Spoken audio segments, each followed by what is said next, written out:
So the fallout from the situation I was ranting about was quite beautiful. Indeed, the L&N owner started buying up the G&O stock. He only had 4 shares of L&N, though. The guy who was holding the tag decided, my tag is crap if this situation goes by.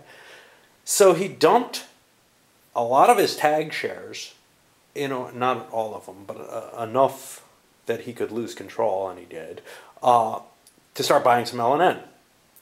The L&N owner turned around and said, out of the 2 companies, I'd rather own the L&N, which is set up to buy trains however many it likes, than just the Mobil in Ohio. So he expended on protecting his L&N. He didn't have enough cash to protect the high price that he set on the, well, not all that high, 70, but, that he set on the M&O. So what ended up happening is the guy who went for the L&N ended up being able to buy the M&O at something of a discount. He only paid for 50% of the shares. 40% of them are sitting in the open market, which means that they'll be paying dividends out. But the share price is garbage. On the other hand, the guy just before him managed to get 2 companies. 2 really questionable companies. But it's a situation where still nobody really wants those 2 trains, but the L&N can actually manage it. And they can break that 2-company hold, I believe. The Mobil in Ohio owner could also manage it with his $700 of new cash. So we're seeing a situation that is a lot more fluid than I thought. The key here, though, is that the players had to realize, and had to some extent collude. The person who made the stock raid had to convince other people, hey, don't buy L&Ns. This is our only way to stop him. Because this guy would have run away with the game if he had the 2 most potent companies on the board there. He might have even been able to force the trains out to his advantage. He certainly would have been at the advantage to not force the trains out. And nobody else would have wanted to do that. And this would have been the only turn where it could have been done. Because, well, unless this guy collected up enough shares in addition to him, or they passed it to somebody 1 share at a time. But that kind of collusion is very difficult to get going in a real game. This one, however, saying, look, you're not going to get that big of an advantage by owning a share of L&N, but you get a huge advantage if the one player who's going to be in the lead doesn't hold 2 companies with total control of the game. So,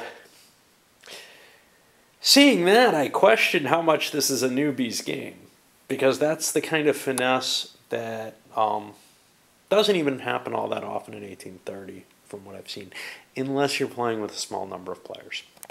Halfway through the operating round, I'm in a quandary with the L&N, which is they don't have the strategic position that they wanted by having the M&O. If they had had that, they would have been able to probably manage to buy the last 4 train, or maybe 2 4 trains, and the first 5 train at the same time. They probably would have been able to manage all 3 of those trains if they had done it right, but then been kind of cash strapped when the big trains fell. Okay. A swallow might have helped a lot with that. Now, where they are sitting right now, they don't have enough cash to outright buy that first 4 train, and if they do, they certainly don't have enough to buy the 5 train. They can use the new Decatur yards to buy the 4 train, but then that's going to accelerate the speed at which the trains fall. So it's hard to tell whether they'll be able to get a 5 train at all. I think I'm going to go with that maneuver just because I want to guarantee that I get the new Decatur yards advantage. Big operating round. The next one pretty much decides the game. There's not a lot to be done with stocks at this point. So what happened? The trains all fell. With the L&N springing for that 3 train. It moved the first 5 train, the ATN was able to pick up. They had the cash just sitting on hand. And then the second was able to be picked up, also cash on hand, by the ABC. So now, the question is, who gets the 6th train? Because that's the cheapest thing left at $630. The GO almost had the cash to do it. They didn't quite. And they go after the tag ABC combination, which may mean, because of that dual combination and the fact that there's a significant amount of money sitting on them, possibility of a good swallow, maybe they're stuck with the 7 train.